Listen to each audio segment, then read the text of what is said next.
Hi everyone. Research methodology എന്ന് പറയുന്ന നമ്മുടെ സബ്ജക്റ്റിൽ നമ്മുടെ പ്രീവിയസ് ക്ലാസ്സുകളിലായിട്ട് റിസർച്ച് ഡിസൈൻ എന്ന് പറയുന്ന ഒരു ടോപ്പിക്കാണ് നമ്മൾ പഠിച്ചുകൊണ്ടിരുന്നത്. നമ്മുടെ സെക്കൻഡ് ചാപ്റ്റർ റിസർച്ച് പ്രോസസ്സിൽ വരുന്നത് നമ്മൾ റിസർച്ച് ഡിസൈൻ എന്താണെന്ന് പറഞ്ഞു. ദെൻ ഡിഫറെൻറ്റ് കാറ്റഗറീസ് അല്ലെങ്കിൽ ഡിഫറെൻറ്റ് ടൈപ്സ് ഓഫ് റിസർച്ചിന് അതെങ്ങനെയാണ് റിസർച്ച് പ്ലാൻ അല്ലെങ്കിൽ റിസർച്ച് ഡിസൈൻ എങ്ങനെയാണ് അപ്ലിക്കബിൾ ആയിട്ടുള്ളത്, അല്ലെങ്കിൽ അതെങ്ങനെയാണ് നമ്മൾ പ്രിപ്പയർ ചെയ്യണത്, അതെല്ലാം നമ്മൾ പറഞ്ഞു. ദെൻ ഇന്നത്തെ ക്ലാസ്സിൽ ഇന്ന് നമ്മൾ പറയാൻ പോണത് ഒരു ചെറിയ ടോപ്പിക്കാണ്, നമുക്ക് ഓൾറെഡി ഫെമിലിയർ ആയിട്ടുള്ള ഒരു ടോപ്പിക്കാണ് സാമ്പിൾ ഡിസൈൻ. നമുക്ക് അറിയാം സാമ്പിൾ എന്താണെന്ന് നമുക്കറിയാം. ഇപ്പം നമ്മളൊരു പ്രൊജക്റ്റ് അല്ലെങ്കിൽ ഒരു റിസർച്ച് ചെയ്യാൻ പോകുമ്പോൾ ആ ഒരു സമയത്ത് നമ്മുടെ മുന്നിലുള്ള ഒരു ടോപ്പിക്, ഒരു എൻറ്റയർ ഏരിയ, ആ ഒരു പോപ്പുലേഷൻ, ആ ഒരു യൂണിവേഴ്സ്, അതിൽ നിന്ന് നമ്മൾ സെലക്റ്റീവായിട്ട് കുറച്ച് ഐറ്റംസിനെ നമ്മൾ എന്ത് ചെയ്യാണ്, സ്റ്റഡി ചെയ്യുകയാണ്. ആ നമ്മൾ എടുക്കുന്ന ചൂസ് ചെയ്യുന്ന ഒരു നമ്മൾ സെലക്ട് ചെയ്യുന്ന കുറച്ച് ഐറ്റംസ് അത് എന്ത് ചെയ്യുന്നുണ്ട്, ആ ഒരു എൻറ്റയർ പോപ്പുലേഷനെ, ആ ഒരു എൻറ്റയർ യൂണിവേഴ്സിനെ റെപ്രസെൻറ്റ് ചെയ്യുന്നുണ്ട്. സോ അതിനെ നമ്മൾ സാമ്പിൾ എന്ന് പറയാം. കാരണം നമ്മുടെ സ്റ്റഡി കുറച്ചുകൂടി കൺവീനിയൻ്റ് ആക്കുന്നുണ്ട്, ഈസി ആക്കുന്നുണ്ട്. കാരണം യൂണിവേഴ്സിലെ അല്ലെങ്കിൽ ആ ഒരു പോപ്പുലേഷനിലെ each and every item study ചെയ്യുന്നതിനേക്കാൾ ബെറ്റർ ആയിട്ട് നമുക്ക് കൺക്ലൂഷൻസിൽ എത്തിച്ചേരാൻ അല്ലെങ്കിൽ ഒരു സ്റ്റഡി ക്യാരി ഔട്ട് ചെയ്യാൻ സാമ്പിൾ സർവേസിലൂടെയൊക്കെ പോസിബിൾ ആണ്. സോ സാമ്പിൾ ഡിസൈൻ എന്ന് പറഞ്ഞിട്ടുണ്ടെങ്കിൽ it is a definite plan for obtaining a sample from a given population. തന്നിട്ടുള്ള ആ ഒരു പോപ്പുലേഷനിൽ നിന്ന് നമ്മൾ എന്ത് ചെയ്യാണ്, സാമ്പിൾസ് ഒബ്റ്റെയിൻ ചെയ്യാനുള്ള ആ ഒരു ഡെഫിനിറ്റ് പ്ലാനിനെയാണ് സാമ്പിൾ ഡിസൈൻ എന്ന് പറയുന്നത്. Then definition of sample design according to Gerald Hursh, a sample design is the theoretical basis and the practical means by which we infer the characteristics of some population by generalizing from the characteristics of relatively few of the units comprising the population. Yes, Gerald Harsh എങ്ങനെയാണ് sample ഡിസൈനിനെ define ചെയ്തിട്ടുള്ളത്? അദ്ദേഹം പറയുന്നു sample design എന്ന് പറയുന്നത് both theoretical basis and practical means, theoretical ബേസിസും practical മീൻസും അല്ലെങ്കിൽ ആ ഒരു practical and theoretical aspects included ആണ് സാമ്പിൾ ഡിസൈൻ എന്ന് പറയുമ്പോൾ. അതിൽ ഒരു പോപ്പുലേഷനിൽ നിന്ന് അല്ലെങ്കിൽ ഒരു പോപ്പുലേഷനിൽ കംപ്രൈസ് ചെയ്യുന്ന relatively few of the units, കുറച്ച് യൂണിറ്റ്സിനെയാണ് നമ്മൾ സെലക്ട് ചെയ്യണത്. ദെൻ ആ സെലക്ട് ചെയ്യുന്ന ആ കുറച്ച് യൂണിറ്റ്സിൻ്റെ ക്യാരക്ടറിസ്റ്റിക്സിനെ വെച്ച് നമ്മൾ എന്ത് ചെയ്യാണ്, നമ്മുടെ എൻറ്റയർ പോപ്പുലേഷൻ്റെ ക്യാരക്ടറിസ്റ്റിക്സിലോട്ട് അതിനെ ജനറലൈസ് ചെയ്യാണ്. അല്ലെങ്കിൽ നമ്മൾ സെലക്ട് ചെയ്യുന്ന ആ കുറച്ച് യൂണിറ്റ്സിൻ്റെ ക്യാരക്ടറിസ്റ്റിക്സ്, അതിൻ്റെ ഫീച്ചേഴ്സ്, അത് നമ്മൾ എൻറ്റയർ പോപ്പുലേഷന് അപ്ലിക്കബിൾ ആക്കുകയാണ്, അല്ലെങ്കിൽ അത് വെച്ച് ഇൻഫർ ചെയ്യാണ്. സോ അതിനുള്ള തിയോറിറ്റിക്കൽ ആൻഡ് പ്രാക്ടിക്കൽ മീൻസ് ആണ് സാമ്പിൾ ഡിസൈൻ, അല്ലെങ്കിൽ എങ്ങനെ സാമ്പിൾസ് സെലക്ട് ചെയ്യണം എന്നുള്ള ആ ഒരു പ്ലാൻ, എൻറ്റയർ പ്ലാനിനെയാണ് നമ്മൾ സാമ്പിൾ ഡിസൈൻ എന്ന് പറയുന്നത്. Yes, then the next one, features of a good sample design. ഒരു നല്ല സാമ്പിൾ ഡിസൈൻ ഉണ്ടെങ്കിൽ അതിൻ്റെ ഫീച്ചേഴ്സ് എന്തൊക്കെയാണെന്ന് പറയുന്നത്. It helps to get a truly representative sample. നല്ല സാമ്പിൾ ഡിസൈൻ ഉണ്ട്, നമുക്ക് എങ്ങനെയാണ് അത് പ്രിപ്പയർ ചെയ്യേണ്ടത് അല്ലെങ്കിൽ എങ്ങനെയാണ് സാമ്പിൾസ് സെലക്ട് ചെയ്യേണ്ടത്, നമുക്ക് നല്ല കൃത്യമായിട്ടുള്ള ഒരു പ്ലാൻ ഉണ്ടെങ്കിൽ അതെന്തായിരിക്കും, നമ്മൾ സാമ്പിൾസ് സെലക്ട് ചെയ്യുമ്പോൾ അത് എൻറ്റയർ പോപ്പുലേഷനെ ട്രൂലി റെപ്രസെൻറ്റേറ്റ് ചെയ്യുന്നതായിരിക്കും. Then the second one, it does not cause more errors. Of course നമ്മൾ പറയുന്നുണ്ട് സാമ്പിൾ ഡിസൈൻ കൃത്യമായിട്ടൊരു പ്രോപ്പർ പ്ലാൻ, ഒരു പ്രോപ്പർ ഡിസൈൻ നമ്മുടെ മുന്നിലുണ്ടെങ്കിൽ അത് എപ്പോഴും റെപ്രസെൻറ്റേറ്റീവ് ആയിരിക്കും എന്ന് നമ്മുടെ തൊട്ട് മുന്നേ നമ്മൾ പറഞ്ഞു.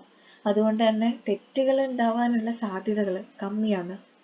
Then the third one, sample design should be viable based on budget constraints. Sample design എന്തായിരിക്കണം, വയബിൾ ആയിരിക്കണം, അതായത് കുറച്ച് ഫ്ലെക്സിബിൾ ആയിരിക്കണം. നമ്മുടെ ബഡ്ജറ്റ് കൺസ്ട്രെയിൻസ്, നമ്മുടെ ടൈം ആൻഡ് മണി, അത്തരം കാര്യങ്ങളോടൊക്കെ കോപ്പപ്പ് ചെയ്ത് അല്ലെങ്കിൽ അതിനനുസരിച്ച് എന്തെങ്കിലുമൊക്കെ മാറ്റങ്ങൾ വരുത്താൻ കഴിയുന്നതായിരിക്കണം നമ്മുടെ sample design. Then the fourth one, it is able to control systematic bias effectively. അതായത് നമ്മുടെ സിസ്റ്റമാറ്റിക് ബയസിനെയൊക്കെ കൺട്രോൾ ചെയ്യാൻ കഴിയുന്നതായിരിക്കണം ഒരു ഗുഡ് സാമ്പിൾ ഡിസൈൻ, അല്ലെങ്കിൽ ഒരു സാമ്പിൾ ഡിസൈൻ അല്ലെങ്കിൽ ഒരു പ്ലാൻ എന്ന് പറയുമ്പോൾ. നമുക്കുണ്ടാകുന്ന ബയസസ്, നമ്മുടേതായിട്ടുള്ള ഒരു പെർസെപ്ഷൻ, അതിനെല്ലാം കൺട്രോൾ ചെയ്യാൻ കഴിയണം. Then the last one, if there sample is well decide. It must be A mirror of the population concerned. എന്താ പറയണത്? നമ്മൾ സെലക്ട് ചെയ്യുന്ന സാമ്പിൾ എപ്പോഴും നമ്മളെ പോപ്പുലേഷൻ്റെ ഒരു മിറർ ആയിരിക്കണം, അതിനെ നമ്മുടെ പോപ്പുലേഷനെ റിഫ്ലക്റ്റ് ചെയ്യുന്നതായിരിക്കണം, അതിനെ കാണിക്കുന്നതായിരിക്കണം നമ്മൾ സെലക്ട് ചെയ്യുന്ന സാമ്പിൾസ്. സോ അത്തരത്തിൽ നല്ല സാമ്പിൾസ് കിട്ടണമെന്നുണ്ടെങ്കിൽ നമ്മുടെ സാമ്പിൾ ഡിസൈൻ അല്ലെങ്കിൽ നമ്മുടെ ആ ഒരു പ്ലാൻ കൃത്യമായിട്ടും എന്തായിരിക്കണം? വെൽ ഡിസൈൻഡ് ആയിരിക്കണം. Then the next head, steps in sampling design. Sampling ഡിസൈനിൻ്റെ സ്റ്റെപ്സ്, നമ്മൾ റിസർച്ച് പ്രോസസ്സിൻ്റെ ഒക്കെ സ്റ്റെപ്സ് പറഞ്ഞു, അതുപോലെ തന്നെ സാമ്പിളിംഗ് ഡിസൈനിൻ്റെ സ്റ്റെപ്സാണ് നമ്മൾ പറയണത്. First one, define population or universe. നമ്മൾ ആദ്യം നമ്മുടെ സ്റ്റഡി അല്ലെങ്കിൽ നമ്മുടെ റിസർച്ചിൻ്റെ പോപ്പുലേഷൻ അല്ലെങ്കിൽ ആ ഒരു യൂണിവേഴ്സിനെ എന്ത് ചെയ്യണം? ഡിഫൈൻ ചെയ്യണം. Then the second one, state the sampling frame. Sampling frame state ചെയ്യണം. സാമ്പിളിംഗ് യൂണിറ്റ്സിനെ ഐഡൻറ്റിഫൈ ചെയ്യണം. ഫോർത്ത് സ്റ്റേജിൽ സാമ്പിളിംഗ് മെത്തേഡ്സ് സ്റ്റേറ്റ് ചെയ്യുന്നുണ്ട്. ഫിഫ്ത്ത് സ്റ്റെപ്പിൽ സാമ്പിൾ സൈസ് ഡിറ്റർമൈൻ ചെയ്യുന്നുണ്ട്. സിക്സ്ത് സ്റ്റെപ്പിലാണ് സാമ്പിളിംഗ് പ്ലാൻ സ്പെൽ ഔട്ട് ചെയ്യണത്. Then the last step, select the samples നമ്മൾ സെലക്ട് ചെയ്യുന്നുണ്ട്. അപ്പോൾ ഇത്രയും കാര്യങ്ങളാണ് സാമ്പിളിംഗ് ഡിസൈനിൻ്റെ സ്റ്റെപ്സ് ആയി പറയണത്. ഇനി ഈ ഓരോ സ്റ്റെപ്പിന് നമ്മൾ നോക്കാൻ പോവുകയാണ്. ഓരോ സ്റ്റേജിലും അല്ലെങ്കിൽ ഓരോ സ്റ്റെപ്പിൽ നമ്മൾ എന്താ ചെയ്യണത് എന്നൊന്നും കൂടി ഡീറ്റെയിൽ ആയി നോക്കുകയാണ്. ദ ഫസ്റ്റ് സ്റ്റെപ്പ്, നമ്മുടെ സാമ്പിളിംഗ് ഡിസൈനിൻ്റെ ഫസ്റ്റ് സ്റ്റെപ്പാണ് define the population or universe. Researcher first of all clear ആയിട്ട് നമ്മുടെ പോപ്പുലേഷൻ അല്ലെങ്കിൽ യൂണിവേഴ്സ് ഓഫ് സ്റ്റഡി ഡിഫൈൻ ചെയ്യണം. യൂണിവേഴ്സ് ഫൈനൈറ്റ് ആവാം, ഇൻഫിനിറ്റ് ആവാം. ഒരു ഫൈനൈറ്റ് യൂണിവേഴ്സ് എന്ന് പറഞ്ഞാൽ നമുക്കറിയാം അവിടുത്തെ നമ്പേഴ്സ് എന്താണ്? നമ്പേഴ്സ് ഓഫ് ഐറ്റം ലിമിറ്റഡ് ആയിരിക്കും. ഫോർ എക്സാമ്പിൾ M.Com ക്ലാസ്സിനെ നമ്മൾ പഠിക്കണമെന്നുണ്ടെങ്കിൽ the number of items finite ആണ്, അതായത് 25 സ്റ്റുഡൻസ്. കറക്റ്റ് ഒരു അക്യുറേറ്റ് നമ്പർ ഉണ്ട്, ഫൈനൈറ്റ് നമ്പർ ഉണ്ട്, ലിമിറ്റഡ് ആണ്. But in the infinite universe, നമ്മുടെ യൂണിവേഴ്സ് അല്ലെങ്കിൽ പോപ്പുലേഷൻ ഇൻഫിനിറ്റ് ആണെങ്കിൽ the number of items is unlimited. നമ്മുടെ നമ്പർ ഓഫ് ഐറ്റംസ് പറയുന്നത് അൺലിമിറ്റഡ് ആയിരിക്കും. For example stars in the sky, ആകാശത്ത് എത്ര നക്ഷത്രങ്ങളുണ്ടെന്ന് വെച്ചാൽ അത് ഇൻഫിനിറ്റ് ആണ്, നമുക്കറിയില്ല കൃത്യമായിട്ട് ഇത്ര 1000 2000 എന്ന് പറയാൻ പറ്റില്ല. സോ അതുപോലെ തന്നെ നമ്മൾ എടുക്കുന്ന നമ്മുടെ റിസർച്ചിൻ്റെ ടോപ്പിക്കിനെ ബേസ് ചെയ്ത് നമ്മുടെ പോപ്പുലേഷൻ മേ ബി ഫിനിറ്റ് ആയിരിക്കാം അല്ലെങ്കിൽ ഇൻഫിനിറ്റ് ആയിരിക്കാം. So first one, define the population or universe. Universe അല്ലെങ്കിൽ പോപ്പുലേഷനെ ക്ലിയർ ആയിട്ട് ഡിഫൈൻ ചെയ്യുക എന്നുള്ളതാണ് റിസർച്ചറുടെ first duty. Then in the second സ്റ്റേജിൽ എന്താ ചെയ്യണത്? State the sampling frame. Sampling frame state ചെയ്യുന്നുണ്ട്. ഇപ്പം നമ്മൾ യൂണിവേഴ്സ്, പോപ്പുലേഷൻ ഫൈനൈറ്റ് ആണോ ഇൻഫിനിറ്റ് ആണോ എന്നെല്ലാം ക്ലിയറായി ഡിഫൈൻ ചെയ്തു. ഇനി നമ്മൾക്ക് അതിന് സാമ്പിൾസ് റൺ ചെയ്യണം.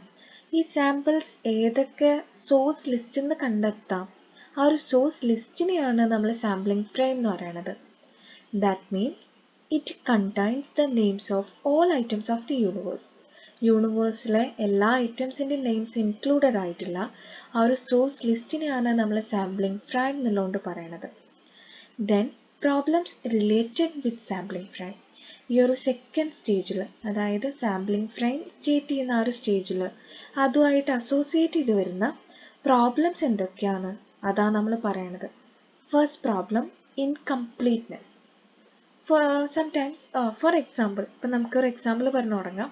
ഇപ്പം നമ്മുടെ വോട്ടേഴ്സ് ലിസ്റ്റ്, ഒരു ഇലക്ഷൻ ടൈമിൽ നമ്മുടെ വോട്ടേഴ്സ് ലിസ്റ്റൊക്കെ എടുക്കുമ്പോൾ, വോട്ടർ പട്ടികയൊക്കെ എടുക്കുമ്പോൾ അതിൽ നമ്പേഴ്സ് നമ്മുടെ എല്ലാവരുടെയും പേരുണ്ടാവണം എന്നില്ല. ഇപ്പോൾ എബ്രോഡ് അല്ലെങ്കിൽ ഗൾഫ് കൺട്രീസിലൊക്കെ വർക്ക് ചെയ്യുന്ന ആളുകളുടെ പേര് അതിൽ ഇൻക്ലൂഡഡ് ആവണം എന്നില്ല. സോ ആ വോട്ടേഴ്സ് ലിസ്റ്റ് അവിടെ എന്താണ്? ഇൻകംപ്ലീറ്റ് ആണ്. അത്തരത്തിൽ ഇൻകംപ്ലീറ്റ് ആയിട്ടുള്ള ഒരു വോട്ടേഴ്സ് ലിസ്റ്റ് അല്ലെങ്കിൽ ഒരു സോഴ്സ് ലിസ്റ്റിൽ നിന്ന് റെപ്രസെൻറ്റേറ്റീവ് ആയിട്ടുള്ള സാമ്പിൾസ് സെലക്ട് ചെയ്യുക അല്ലെങ്കിൽ അതിനെ സ്റ്റേറ്റ് ചെയ്യുക എന്നുള്ളത് ഡിഫിക്കൾട്ടാണ്. അപ്പോൾ സാമ്പിളിംഗ് ഫ്രെയിം ഇൻകംപ്ലീറ്റ്നെസ് ആണ് ഫസ്റ്റ് ഓഫ് ഓൾ നമ്മുടെ സാമ്പിളിംഗ് ഫ്രെയിം സ്റ്റേറ്റ് ചെയ്യുമ്പോൾ ഒരു ഡിഫിക്കൽട്ടി ആയിട്ട് വരുന്നത്. Then second problem, appearance of cluster of elements. Cluster of elements എന്നുള്ളതുകൊണ്ട് ഉദ്ദേശിക്കുന്നത്, ഇപ്പോൾ നമ്മൾ നമ്മുടെ പഞ്ചായത്തിൽ നിന്ന് അല്ലെങ്കിൽ നമ്മുടെ മുനിസിപ്പാലിറ്റിയിൽ നിന്ന് ഒരു ലിസ്റ്റ് എടുക്കുകയാണ്. അപ്പോൾ അതിൽ നമ്മുടെ ആ ഒരു ലൊക്കാലിറ്റിയിലെ അല്ലെങ്കിൽ ആ ഒരു പഞ്ചായത്തിലെ അല്ലെങ്കിൽ ആ ഒരു മുനിസിപ്പാലിറ്റിയിലെ എല്ലാ വീടുകളുടെയും വീട്ട് നമ്പേഴ്സ് ഉണ്ടായിരിക്കും, ഹൗസ് നമ്പേഴ്സ് ഉണ്ടായിരിക്കും. പക്ഷേ അതിൽ എത്ര ആളുകളുണ്ട് അല്ലെങ്കിൽ അവരുടെ എല്ലാം കൃത്യമായ അഡ്രസ്സോ ഫർദർ ഡീറ്റെയിൽസോ നമുക്ക് കിട്ടണം എന്നില്ല. സോ അത്തരം പ്രോബ്ലംസിനെയാണ് നമ്മൾ appearance of cluster of elements എന്നുള്ള ഒരു ഹെഡിൽ പറയണത്. അതായത് ഇൻകംപ്ലീറ്റ് ആയിരിക്കും, അതിനെക്കുറിച്ച് കൂടുതലായിട്ട് ഒരു ഇൻഡെപ്ത് സ്റ്റഡിക്കുള്ള സ്കോപ്പ് അവിടെ ഇല്ല. ആ ലൊക്കാലിറ്റിയിലെ എല്ലാ വീടുകളുടെയും നമ്പേഴ്സ് അവൈലബിൾ ആണ്, പക്ഷെ അവരുടെ ഫർദർ ഡീറ്റെയിൽസ് ഫർദർ അഡ്രസ്സസ് ഒന്നും നമുക്കില്ല. സോ അതും ഒരു പ്രോബ്ലം ആയിട്ട് വരാം. Then the third one, inclusion of foreign elements in the list. Foreign elements in the sense, ഇപ്പം നമ്മൾ ചിലപ്പോൾ നമ്മുടെ നേരത്തെ പറഞ്ഞ പോലെ വോട്ടേഴ്സ് ലിസ്റ്റൊക്കെ എടുക്കുമ്പോൾ അതിൽ ഓൾറെഡി മരിച്ചുപോയ ആളുകളുടെയൊക്കെ പേരുകൾ ഉണ്ടാവാം, അല്ലെങ്കിൽ വേറെ ഏതെങ്കിലും ഒരു പർപ്പസസിന് നമ്മുടെ പഞ്ചായത്തിൽ നിന്നൊക്കെ ലിസ്റ്റൊക്കെ എടുക്കുമ്പോൾ അല്ലെങ്കിൽ ഒരു ലൊക്കാലിറ്റിയിലെ നെയിംസ് ഒക്കെ എടുക്കുമ്പോൾ അതിൽ ഓൾറെഡി ഇപ്പോൾ ജീവിച്ചിരിപ്പില്ലാത്ത ആളുകളുടെയൊക്കെ പേര് വിവരങ്ങൾ ഉണ്ടാവാം. അപ്പോൾ അവരെല്ലാം അത് ഓൾറെഡി എക്സ്പയർഡ് ആണ്, പക്ഷെ സ്റ്റിൽ ആ ഒരു ലിസ്റ്റിലുണ്ട്. അപ്പോൾ അത്തരത്തിലുള്ള പ്രോബ്ലംസ് അതും നമ്മളൊരു സാമ്പിൾ ഫ്രെയിം സെറ്റ് ചെയ്യുമ്പോൾ അതിന് അഡ്വേഴ്സ് ആയിട്ട് ബാധിക്കുന്ന കാര്യമാണ്. Then the last one, duplication of element. അതായത് സെയിം കണ്ടന്റ് അല്ലെങ്കിൽ സെയിം ഐറ്റം റിപ്പീറ്റഡ് ആയിട്ടൊക്കെ വരാം. അപ്പം ഇത്രയും കാര്യങ്ങളാണ് ഒരു സാമ്പിൾ ഫ്രെയിം അതിനെ നെഗറ്റീവായിട്ട് അല്ലെങ്കിൽ അതിലൊരു പ്രോബ്ലം ക്രിയേറ്റ് ചെയ്യണത്. ഇൻകംപ്ലീറ്റ് ആയിട്ടുള്ളത്, ഡ്യൂപ്ലിക്കേഷൻ, ദെൻ ഓൾറെഡി നമുക്കിപ്പോൾ ജീവിച്ചിരിപ്പില്ലാത്ത ആളുകളുടെ വിവരങ്ങൾ, അഡ്രസ്സസ്, ദെൻ നമുക്ക് ആവശ്യമുള്ള അത്രയും ഡീറ്റെയിൽസ് ഇല്ലായ്ക, അത്രയും കാര്യങ്ങളൊക്കെ. Then the third main point, identify the sampling unit. Population define ചെയ്തു, സാമ്പിളിംഗ് ഫ്രെയിം സെറ്റ് ചെയ്തു, ദെൻ സാമ്പിളിംഗ് യൂണിറ്റ് ഐഡൻറ്റിഫൈ ചെയ്യാണ്. സാമ്പിളിംഗ് യൂണിറ്റ് എന്ന് പറയുന്നുണ്ടെങ്കിൽ that may be A geographical one.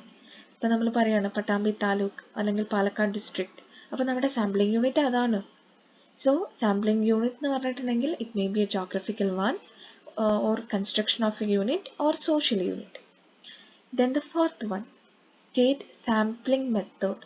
ഇനി നമ്മൾ ഏത് മെത്തേഡിലൂടെയാണ് സാമ്പിൾസ് കളക്ട് ചെയ്യേണ്ടത്, ആ ഒരു മെത്തേഡാണ് ഡിറ്റർമൈൻ ചെയ്യാൻ പോണത്.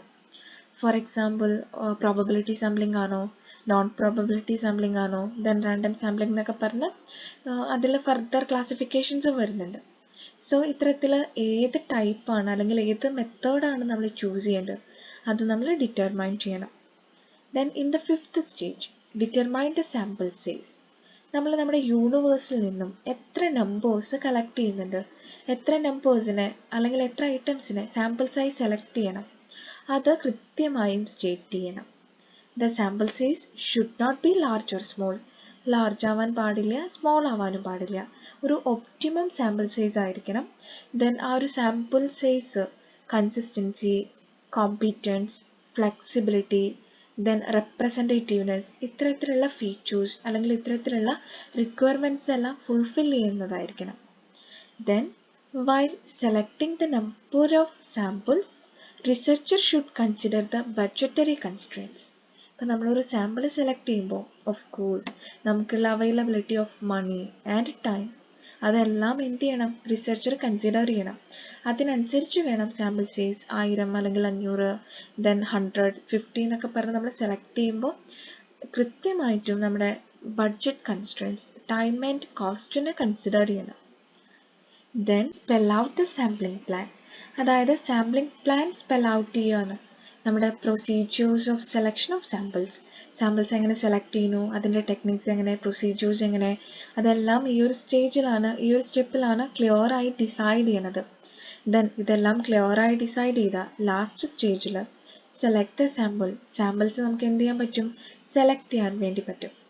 അപ്പം നമ്മുടെ ഒരു സാമ്പിളിംഗ് ഡിസൈൻ അതിലാദ്യം പോപ്പുലേഷൻ അല്ലെങ്കിൽ യൂണിവേഴ്സ് നമ്മൾ എന്ത് ചെയ്യുന്നുണ്ട്, കൃത്യമായും ഡിഫൈൻ ചെയ്യുന്നുണ്ട്. നമ്മുടെ പോപ്പുലേഷൻ എന്താ, യൂണിവേഴ്സ് എന്താന്നുള്ളത് ക്ലിയർ ആയി ഡിഫൈൻ ചെയ്യുന്നു. സാമ്പിളിംഗ് ഫ്രെയിം അതായത് സോഴ്സ് ലിസ്റ്റ് സ്റ്റേറ്റ് ചെയ്യുന്നുണ്ട്. ദെൻ സാമ്പിളിംഗ് യൂണിറ്റിനെ ഐഡൻറ്റിഫൈ ചെയ്യുന്നുണ്ട്. അതൊരു ജോഗ്രഫിക്കൽ ഏരിയ ആവും, ഇപ്പോൾ പാലക്കാട് ഡിസ്ട്രിക്ട്, പട്ടാമ്പി താലൂക്ക് എന്നൊക്കെ പറഞ്ഞിട്ട്. Then sampling method, probability sampling ആണോ, നോൺ പ്രോബബിലിറ്റി സാമ്പിളിംഗ് ആണോ, ദെൻ ഏത് മെത്തേഡാണെന്നുള്ളത്. ദെൻ സാമ്പിൾ സൈസ് 100 ആണോ, 1000 ആണോ, അല്ലെങ്കിൽ 500 ആണോ, എത്രയാണ് സാമ്പിൾ സൈസ് സെലക്ട് ചെയ്യേണ്ടത് നോക്കുന്നു. ദെൻ ഈ ഒരു സാമ്പിൾ പ്ലാൻ അതിൻ്റെ ഒരു പ്രൊസീജിയേഴ്സും ടെക്നിക്കും ക്ലിയർ ആയി ഡിസൈഡ് ചെയ്യുന്നു. ദെൻ ലാസ്റ്റ് സ്റ്റേജിൽ നമുക്ക് സാമ്പിൾസ് സെലക്ട് ചെയ്യാം. സോ ഇത്രയും കാര്യങ്ങളാണ് സാമ്പിളിംഗ് ഡിസൈനിൽ വരുന്നത്. ഓക്കെ, ക്ലിയർ ആയിട്ടുണ്ടാവും എന്ന് വിചാരിക്കുന്നു. എന്തെങ്കിലും ഡൗട്ട്സ് ഉണ്ടെങ്കിൽ ചോദിക്കാം. Thank you.